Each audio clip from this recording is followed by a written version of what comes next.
What's up, y'all? Your boy LG Shirley here. Thanks for tuning in.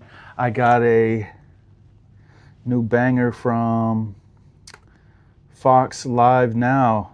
Abrego Garcia to be deported to tiny African nation. I have not watched this. This dropped like an hour ago. Let's get into it.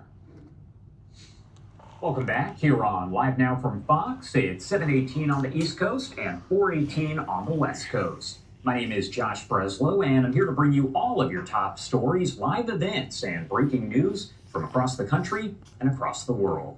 I do want to take you out to a breaking story that we are following at this hour, as Kilmar Abrego Garcia will now be deported to the small African nation of Eswatini. That is according to a new email. Okay, before they get into this, I'm like totally in the dark as to why Abrego Garcia. I thought he was from Central America. Why is he getting deported to a tiny African nation? Let me see. Is this some kind of like strategy game of chess? What in the Stratego? Now, from U.S. Immigration and Customs Enforcement that was obtained by Fox News. You can actually see that email right here on your screen, courtesy Fox's Bill Malugin. It says, breaking, Fox News has obtained an email I sent to Kilmar Abrego Garcia's lawyers this afternoon notifying. Is this because this case has become so high profile that Abrego Garcia has elicited somehow the help of these high profile lawyers? Let's not forget, I believe this guy has like crazy child charges and murder charges and all kinds of crazy stuff, allegedly. So, you know, I'm not completely, I don't have his rap sheet memorized, but it's funny they showed that picture of him smiling too, like he, you know, just graduated college. I mean, you know, I don't wish ill on anybody, but from what I've heard, and I should fact check that, he's done some pretty crazy stuff, some pretty crazy-ish. Them that ICE now plans to deport him to the tiny African country of Eswatini due to him claiming fear of persecution and torture. Right, so he's claiming, so his lawyers, what I meant to say was his lawyers have basically, you know, I guess they're getting paid from this somehow, but his lawyers have gotten the government, this is how crazy politics and the judicial system is. And I mean, it's good it's this way because hopefully you're always innocent until proven guilty. But because he fears for his life wherever he goes, you know, he's a celebrity now, so people are going to try and take him out. I guess something like that, which hasn't stopped them from, you know, locking high-profile killers up in the past. But, you know, it's a new day, and hopefully we're treating people better. So, you know, that's just interesting. How is a country, you know, it's funny, Eswatini, you know, I didn't think there was a country I'd never heard of, but I don't believe I've ever heard of Eswatini. This is very interesting. In Uganda and 20 plus other countries, which ICE says is, quote, hard to take seriously. Again, this information here just coming in from Bill Malugin. The email lists the Office of the Principal Legal Advisor, U.S. Immigration and Customs Enforcement, and the U.S. Department of Homeland Security as the agencies that are involved in that decision-making.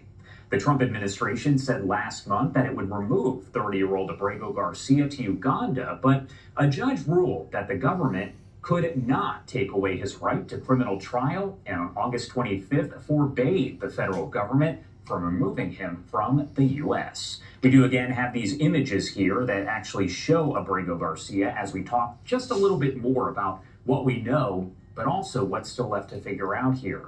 That emergency hearing came after Abrego Garcia surrendered to ICE in Baltimore just days after he was released from a Tennessee jail, the closest he had been to freedom since his arrest all the way back in March. Now, Abrego Garcia is back behind bars and facing another deportation order. The joint email from federal agencies to Abrego Garcia's attorney also states that his legal team indicated that Abrego Garcia fears, quote, persecution or torture in Uganda.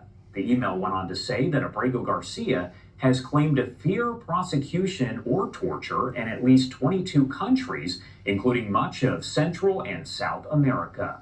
The agencies say his concerns are, quote, hard to take seriously. Now, the Associated Press reports that in July, the U.S. deported 5 men with criminal backgrounds to the southern African kingdom there of Eswatini in July. I mean, every subsequent court case, every time it's in the news, I think he's creating himself as a bigger target because that's how celebrity works. So let's see what they have to say about Eswatini. And sent 8 others to South Sudan. Rwanda has said that it will receive up to 250 migrants deported from the U.S. Abrego Garcia has become a main figure in the fight against. You know, one thing I wish Trump did do, whenever they say they're taking these prisoners or that we struck up a deal or that these companies are investing money in the U.S., I wish I could be a fly on the wall for those deals because I know that's where the real money is changing hands. Look, nobody wants these criminals, but Rwanda will take them. They must be getting some kind of serious payout for that. How much is that? I want to know because that's really interesting to me. President Trump's sweeping immigration policies, critics of the administration pointing to his case as a harbinger of what's to come amid the intense increase in ICE arrests and deportations, namely that innocent people will be caught up in all of the chaos. Supporters, however, claim that the criminal allegations launched against him are enough reason to bar him from remaining in the country to face trial. Again, Fox News. And you know, honestly, that should just be a law, right? Like everyone should receive due process. But if we want as a nation, which I'm okay with, to people that have already a rap sheet, like a certain amount of criminal activity, you know, repetitive, consistent, recent crime, you know, maybe those people under the law get treated differently. I'm not a fan of inhumane things or non-innocent until proven guilty. But, for example, if someone comes into the country over and over again and then commits a crime, you know, maybe the 4th time they do it, we just allow the justice system in Mexico to deal with it and deport them immediately, for example, if they're from Mexico. Anyway, drop a comment and let me know what you guys think.